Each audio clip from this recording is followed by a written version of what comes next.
Hello friends and welcome to SS study point. Now हम इस video में BPCG 173 स्वास्थ्य और कल्याण के लिए मनोविज्ञान को एनालाइज करेंगे।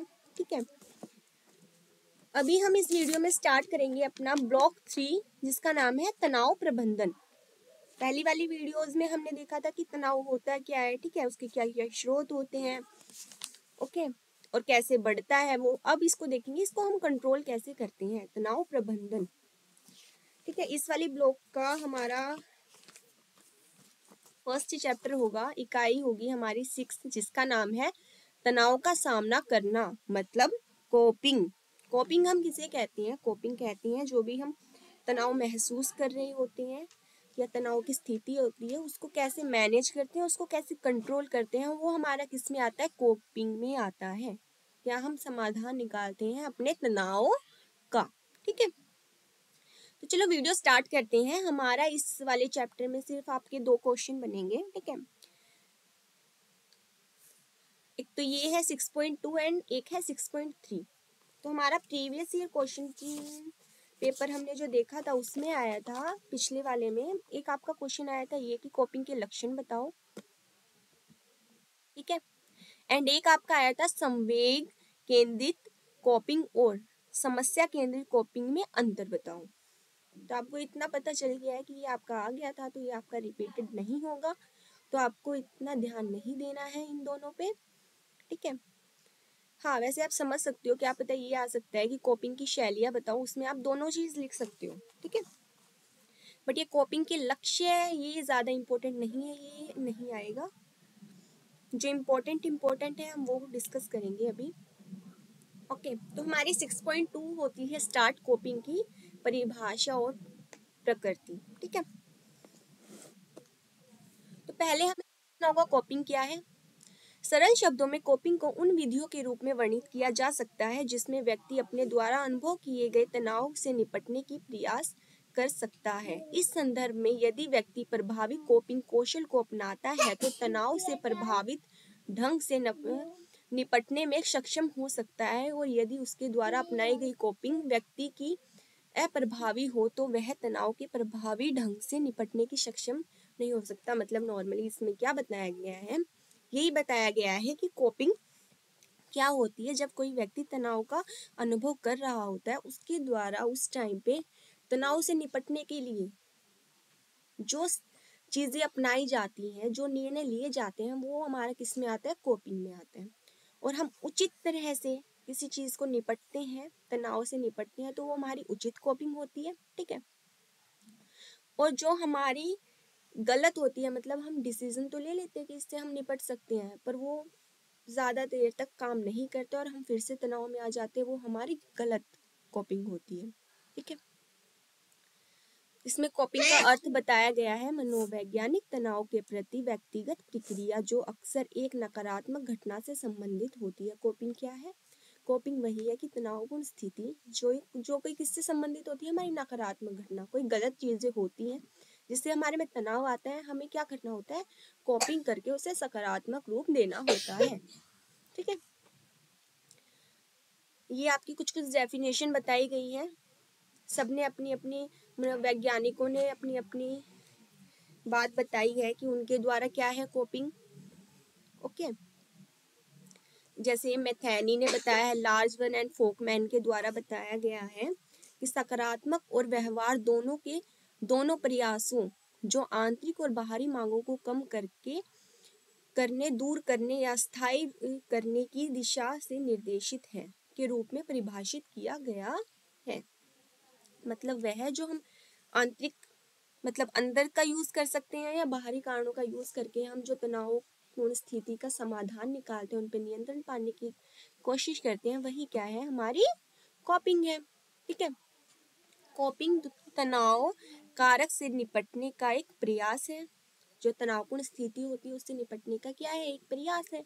कोपिंग का उद्देश्य उस समस्या से निपटना हो सकता है जो व्यक्ति में किसी भी संकट का कारण है, या उसके द्वारा अनुभव की गई नकारात्मक सेवाओं से निपटना हो सकता है।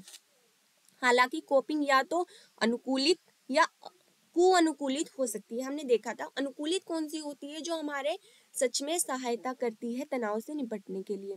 एंड कुअनुकूलित कौन सी होती है? जो हमारा सहायता नहीं करती है। जैसे कि कुअनुकूलित, ये आपकी रेड हाईलाइट किया हुआ है, ये आपकी है कुअनुकूलित। ठीक है, कुअनुकूलित कोपिंग थोड़े समय के लिए तनाव में राहत प्रदान कर सकती है, लेकिन यह व्यक्ति के शारीरिक और मनोवैज्ञानिक स्वास्थ्य पर नकारात्मक प्रभाव डाल सकती है। ओके, कौन सी? हमारी कुअनुकूलित। कुअनुकूलित कोपिंग की कुछ रणनीतियों में शराब, नशा, ठीक है, सेवा, धूम्रपान, जोखिम भरा व्यवहार समय को अलग थलग कर सकता है। मतलब कि हम जो तनाव आते हैं हम उसको नियंत्रण करने के लिए कई बार तो सही तरह की कोपिंग का यूज करते हैं, उसे अनुकूलित कोपिंग कहते हैं। और जो कुअनुकूलित होती है उसको वो हमारे थोड़े टाइम के लिए तो हमारे में राहत दे सकती है, ठीक है, बट वो हमारे लिए ज्यादा देर तक वो हमें तनाव से दूर नहीं रख सकती है। ठीक है, जैसे हम नशीले पदार्थों का सेवन करते हैं या कोई मादक पदार्थ का यूज करते हैं, वो हमें थोड़े टाइम के लिए तो हमें उस चिंता से भुला देती है, हम भूल जाते हैं वो चिंता, पर बाद में तो वो वैसी की वैसी ही बनी रहती है। ठीक है, तो हमें उचित कोपिंग का यूज करना चाहिए। क्या क्या फर्क है? व्यक्ति ने केवल यह निर्धारित करता है कि कोई व्यक्ति तनाव को कैसे देखता है। मतलब हर एक व्यक्ति का अलग अलग नजरिया होता है हमारे तनाव को देखने का, ठीक है, उसको नियंत्रण करने का। आप सब में से भी कोई व्यक्ति किसी तरह से सोचता होगा, कोई व्यक्ति किसी तरह से सोचता होगा, उसका भी नियंत्रण भी उस पर यही बेस है। कोई समस्या का हल कुछ समझता है, कोई समस्या का हल कुछ समझता है। ठीक है, उत्तेजना वाला व्यक्ति क्या होगा? उत्तेजना की कम आवश्यकता वाला व्यक्ति तनाव से निपटने में इतने सक्षम नहीं होते, क्योंकि वो उत्तेजित होते हैं थोड़े। ठीक है, वो सुदृढ़ व्यक्ति हरदम बेहतर होगा, वो सोचेगा कि मैं इसे कंप्लीट करूं। ठीक है, वो एक निश्चय से सुदृढ़ होगा कि हाँ मुझे कैसे न कैसे इसका समाधान करके इसका हल निकालना है। ठीक है, गुणारोपण की शैली, इसमें क्या आती है? आपके आशावादी और निराशावादी। जो आशावादी लोग होते हैं वो जो कोपिंग करते हैं तनाव के प्रति, वो एक सही ढंग से कर सकते हैं, उसे पॉजिटिव वे में देखते हैं। और नकारात्मकवादी क्या सोचते हैं? वो उसका अच्छी तरह से हल नहीं निकाल पाते। ठीक है, ऐसी आपकी पुरुष और महिलाओं में है। ठीक है, कि महिलाओं को सकारात्मक आत्म चर्चा, दूसरों से समर्थन मांगना, लगातार तनावपूर्ण घटना की चिंता करना। ठीक है, महिलाओं और पुरुषों में भी अलग अलग स्थिति है। महिलाएं उसे क्या करती हैं? दूसरों से अपनी चिंता का समर्थन मांगती है या उसके बारे में चिंता करती रहती है। इसी के हिसाब से वो कोपिंग का भी निर्णय लेती है। ठीक है, कि इसी से रिलेटेड हमारी तनाव को नियंत्रण में किया जा सके। दूसरी ओर पुरुष क्या करते हैं? शराब, नशीली दवाओं का सेवन जैसे कि कुछ अनुकूलित कोपिंग की रणनीतियों का संकलन करते हैं। महिलाओं को कोपिंग की उन रणनीतियों का उपयोग करने में अधिक संभावनाएं होती हैं जो तनावपूर्ण स्थिति में भी संवेगात्मक प्रतिक्रियाओं को बदलने के लिए लक्षित करती हैं। मतलब कि महिलाएं संवेगात्मक प्रक्रियाओं का यूज करती है, वो संवेगों का यूज करती हैं अपनी तनावपूर्ण स्थिति में नियंत्रण लाने के लिए। वहीं दूसरी ओर पुरुष की समस्या पर ध्यान केंद्रित करने की संभावनाएं अधिक होती है। मतलब वो इमोशनली सोचती हैं, महिलाएं होती हैं वो प्रॉब्लम को, ठीक है, और अपने संवेगों को कंट्रोल करने की सोचती है। पर पुरुष क्या करते हैं? जो भी हमारी समस्या होती है उस पर ध्यान केंद्रित करते हैं कि उसे कैसे सोल्व करना है। तुलनाओं में महिलाओं में मनोवैज्ञानिक संकट अधिक होते हैं, क्योंकि महिलाएं कोई भी प्रॉब्लम आ जाती है तो वो जल्दी सोचने लग जाती है, बहुत चिंता में आ जाती हैं। ये एक बात की सच्चाई है, बिल्कुल। ठीक है, वहीं दूसरी ओर पुरुष इतना ज़्यादा परेशानी में ना आके वो थोड़ा उसे कंट्रोल कर सकते हैं एंड उसके बारे में सोच सकते हैं पॉजिटिव वे में। ठीक है, ऐसे ज़रूरी नहीं है कि हर एक ऐसा ही हो, ज़्यादातर ऐसा होता है। ठीक है, अब आपका नेक्स्ट क्वेश्चन आता है 6.2 में कॉपिंग के लक्ष्य। ये आपका पहले आया हुआ था, ठीक है, इसलिए मैं इसको थोड़ा बता दूंगी नॉर्मली, बट आप इतना ज़रूरी नहीं है कि आप इसे करें। हमने पहले देखा था कि कोपिंग को कैसे यूज करते हैं, क्या होती है कोपिंग। अब हम लक्ष्य देखेंगे, इसके क्या क्या लक्ष्य होते हैं। पहले समझा गया था हाँ, सामना करने के मुख्य लक्ष्य तनाव से निपटना तथा ताकि व्यक्ति पर इसका प्रभाव कम से कम हो। इसके अलावा व्यक्ति द्वारा अपनाई गई कोपिंग की शैलियों में व्यक्तिगत अंतर मौजूद है। साथ ही अलग अलग परिस्थितियों में अलग अलग सामना की रणनीति प्रभावित हो सकती है। हर सिचुएशन में अलग अलग रणनीति होती है हमारी, ठीक है। ऐसे ही आपके कुछ लक्षण हैं। नकारात्मक पर्यावरण परिस्थितियों को कम करके रोग निवृत्ति की संभावना को बढ़ाने के लिए हम यूज, ठीक है।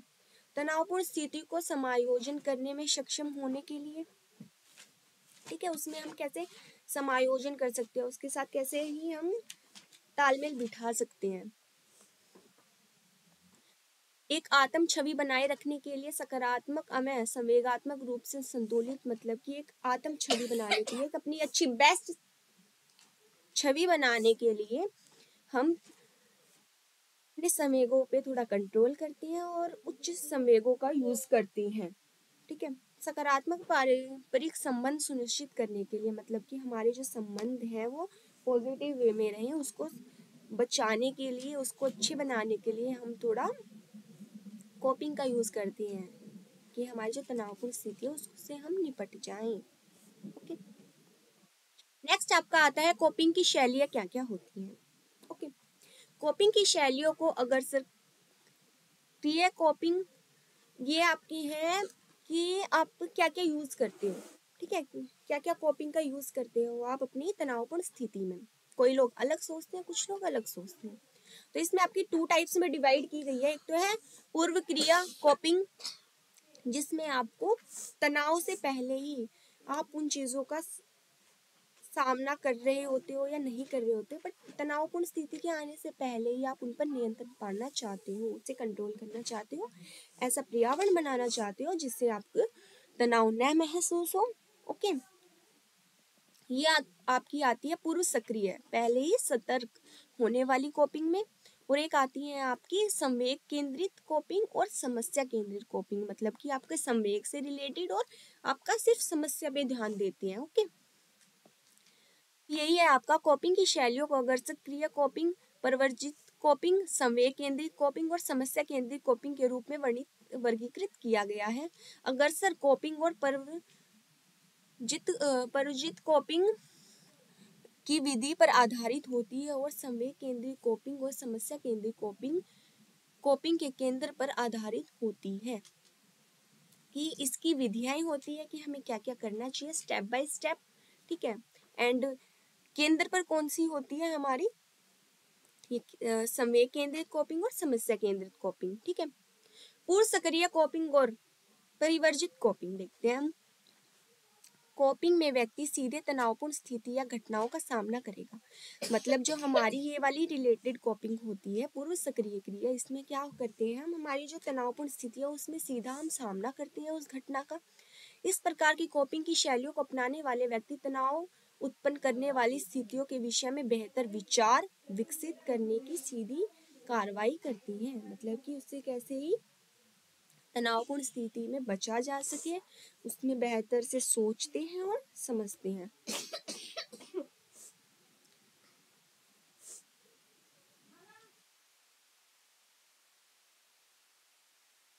चरण 1 है हमारा संसाधनों का चयन। तनावपूर्ण स्थिति से निपटने में सक्षम होने के लिए व्यक्ति संसाधनों का चयन करने का प्रयास करेगा। यह सूचना इकट्ठा करने के समर्थन में भी हो सकता है, मतलब कि हमारी जो भी तनावपूर्ण कोई स्थिति आती है उसके लिए हमें पहले उन तनावपूर्ण स्थितियों की जो भी हमारे लक्षण होते हैं, जो भी हमारे संसाधन होते हैं, किस चीज से हमारा अंदर तनाव आया है, उन स्थितियों का चयन करते हैं, पूरी उन पे जांच पड़ताल करते हैं किस वजह से हमारे में तनाव आया है, ठीक है। सेकंड है हमारा संभावित तनाव कारक की पहचान या अनुमान लगाना, मतलब कोई भी स्थिति हमारी तनावपूर्ण आई नहीं है बट उसका ही हम पहले अनुमान लगाते हैं कि ऐसी हो सकती है, ठीक है, और उससे रिलेटेड हम उसका सॉल्यूशन निकालते हैं। जैसे कि यदि आपको कुछ प्रोजेक्ट दिया है काम करने के लिए आपके बॉस ने, देन आपने पहले ही अनुमान लगा लिया कि इसको शायद आज ही जमा करवाया जा सकता है या आज ही मांगा जा सकता है, इसलिए मैं इसे पहले ही कंप्लीट करके रेडी कर लूँ, जिसकी वजह से मुझे बाद में इसका सामना ना करना पड़े, कोई भी तनावपूर्ण स्थिति का, मैं आराम से उसे दे सकूँ। ठीक है, ऐसे ही आपका एग्जाम्पल दिया गया है ये रिपोर्ट रिलेटेड। थर्ड चरण आता है आपका प्रभावित मूल्यांकन। तनावपूर्ण उत्पन्न करने की स्थिति का प्रारंभिक मूल्यांकन किया जाना चाहिए। मतलब जो तनावपूर्ण स्थिति है उसका पहले मूल्यांकन करो, पूरा रिलेटेड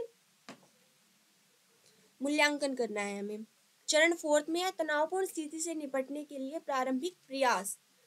ठीक है, हमें उससे निपटने के लिए प्रारंभिक प्रयास करने चाहिए, ट्राई करना चाहिए कि हमें उससे कैसे निपटना है।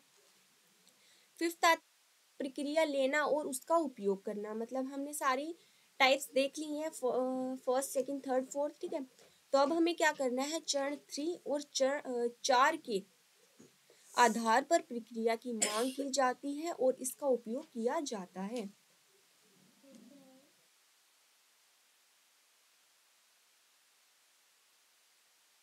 ठीक है,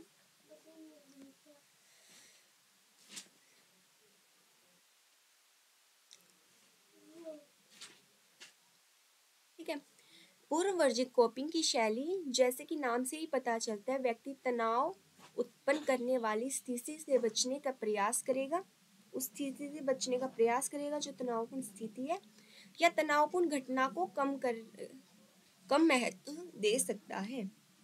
या तो उसे बचेगा या उसका पहले से ही सॉल्यूशन निकालेगा या उससे दूर हट जाएगा। ठीक है, परिवर्जित कोपिंग शैली का प्रयोग करने वाले व्यक्तियों को न केवल तनाव और चिंता का अनुभव हो सकता है, बल्कि इसके व्यक्तियों के आत्मविश्वास पर भी असर पड़ सकता है।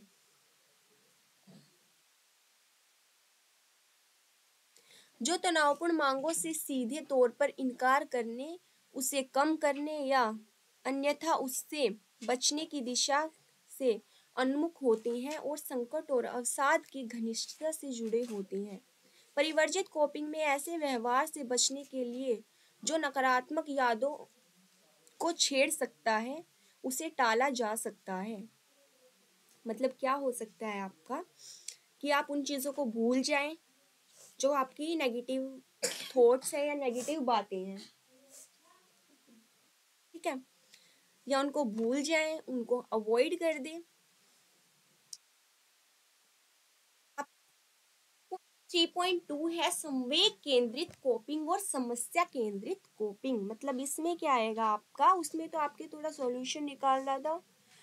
ठीक है, पहले ही सक्रिय होना था तनाव से रिलेटेड। अब क्या होगा हमारा संवेग केंद्रित कोपिंग। मतलब हमें अभी संवेगों पे कंट्रोल करना है। आपके संवेग क्या होते हैं मैं आपको पहले भी बताया हुआ है मैंने आपको, बट अभी भी बता देती हूँ। संवेग हम सबको ही पता है, हमारा ये हंसना, रोना, चिढ़ना, गुस्सा करना। ठीक है, ये हमारे क्या होती है, हमारे संवेग होती हैं। ठीक है, एक तो है हम इन पे नियंत्रण करेंगे, इस नियंत्रण कोपिंग का यूज कर सकते हैं हम संवेग केंद्रित कोपिंग। और दूसरा है समस्या केंद्रित, मतलब कि जो भी हमारी समस्या है सीधा उस पे फोकस डालते हैं, उस पे सीधा प्रयास करते हैं उसको सॉल्व करने का। जैसे ये एग्जाम्पल दिया गया है, सनी एक ऑफिस में काम करता है। ठीक है, उसके जो हेड बॉस है वो उसके साथ सही व्यवहार नहीं कर रहा है। जो भी वो कुछ काम देता है उसको नकार देता है, मतलब उसके साथ बिल्कुल अच्छा व्यवहार नहीं कर रहा है। सनी अच्छा भी कुछ बना के देता है, मतलब कोई भी प्रोजेक्ट या प्रेजेंटेशन, उसको भी नकार देता है, उसको भी वैल्यू नहीं देता है वो। तो इस वजह से क्या हो गया, वो थोड़ा चिड़चिड़ा हो गया सनी, उसे नींद भूख कम लगती है। ठीक है, उसके व्यवहार बदल गया है दोस्तों के प्रति भी। ठीक है, वो तनावपूर्ण स्थिति का अनुभव कर रहा है। तो उसके दोस्त देखते हैं कि ऐसा क्यों हो रहा है, इसलिए उससे बात करते हैं। तो उससे बात शेयर करता है कि ऐसा ऐसा हो रहा है। तो उसके दोस्त सुझाव देते हैं। एक दोस्त है कबीर, वो सुझाव देता है कि तू सीधा जा, ठीक है, श्रेष्ठ अधिकारी के पास और उसकी डायरेक्ट बात कर। और एक दूसरा है केदार दोस्त, वो सुझाव देता है कि तू उस स्थिति को स्वीकार कर ले और उसके साथ समायोजन कर ले। ठीक है, तो सबकी अलग अलग सोच है ना अपने तनाव पर नियंत्रण पाने की। ठीक है, कबीर सोचता है कि सीधा उस समस्या पर फोकस डालना चाहिए, सीधा जाके उससे बात करनी चाहिए। ये हमारी किस पे आएगी, समस्या वाली पे आएगी। और संवेग वाली पे कौन सी आएगी, जिसमें हम उस स्थिति को स्वीकार कर ले और अपने संवेगों को थोड़ा कंट्रोल करें। ठीक है, संवेग केंद्रित कोपिंग में तनाव उत्पन्न करने वाली घटनाओं के प्रति संवेगात्मक प्रक्रियाओं का प्रबंधन सम्मिलित है। संवेग केंद्रित कोपिंग का उपयोग अक्सर तब किया जाता है जब तनावपूर्ण स्थिति में बदलाव संभव न हो। जब किया जाता है जब कोई हमें पता है कि इसका कुछ बदलाव होना ही नहीं है, तो हमें ही ठीक होना है, हमें इस चीज पे ज्यादा ध्यान नहीं देना, क्योंकि उस वाली चीज को तो ठीक होना ही नहीं है। और पुरुषों की तुलना में महिलाओं द्वारा ज्यादा यूज की जाती है ये वाली कोपिंग। संवेगात्मक कोपिंग शैली का उपयोग करने से व्यक्ति पर तनाव के नकारात्मक प्रभाव को कम करने की सहायता मिल सकती है। इससे व्यक्तियों की स्थिति को स्वीकार करने में सहायता मिलेगी और इस तरह दीर्घकालीन तनाव के अनुभव को कम किया जा सकता है। इससे हमें क्या होगा, थोड़ा रिलीफ मिलेगा। हम ज्यादा तनाव में रहते हैं उस प्रॉब्लम की वजह से, तो वो नहीं रहेगी। कैसे कैसे यूज कर सकते हैं हम उसका, संगीत सुन सकते हैं, कोई डायरी लिख सकते हैं, व्यायाम कर सकते हैं, ध्यान लगा सकते हैं। ठीक है, हाँ, इस कोपिंग की शैली में कुछ कमियां भी हैं कि यह उतना प्रभावी नहीं है, क्योंकि तनाव के स्रोत से निपटा नहीं जाता और कोई दीर्घकालीन समस्याएं, मतलब वो स्थिति हम ठीक नहीं करते हैं, बल्कि उन पर थोड़ा सा कंट्रोल करते हैं कि हम खुद ही अवॉइड कर लेते हैं। ओके, ठीक है, समस्या केंद्रित कॉपी में समस्या के स्रोत की पहचान करना सम्मिलित है, ताकि या तो उसे निपट सके या उसे संशोधित कर सके। इसमें क्या है, आपकी सिर्फ समस्या पे केंद्रित किया जाता है, जो हमारी समस्या होती है। क्या है, कॉपिंग की शैली केवल तभी प्रभावी हो सकती है जब समस्या के संदर्भ में स्पष्टता हो। उदाहरण के लिए जैसे परीक्षा, साक्षात्कार,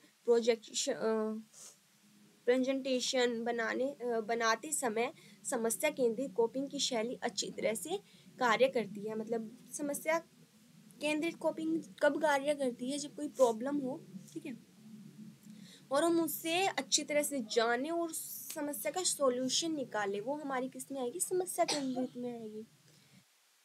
जहाँ व्यक्ति जानता है, हमें यह भी पता होगा उस टाइम पे कि हमारी प्रॉब्लम क्या है। ठीक है, हम प्रॉब्लम का पता होगा तभी हम उस चीज का क्या निकालेंगे, हम तभी उस चीज का सॉल्यूशन निकालेंगे।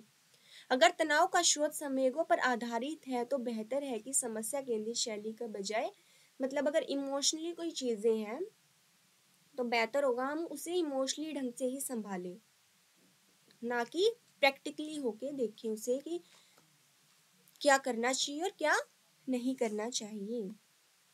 ओके, आपका ये चैप्टर कंप्लीट होता है। ज्यादा कुछ नहीं था, बहुत इजी चैप्टर था। आपका इम्पोर्टेंट मैंने बता दिए, आपकी परिभाषाएं पूछी जा सकती है। कॉपिंग के लक्ष्य आना नहीं आएंगे, ये तो 100% नहीं आएंगे। एंड आपका ये क्वेश्चन आ सकता है कि कॉपिंग की शैलियों के बारे में बताइए, बस। ठीक, आपके साथ साथ आपके इम्पोर्टेंट क्वेश्चन भी मैं बता रही हूँ।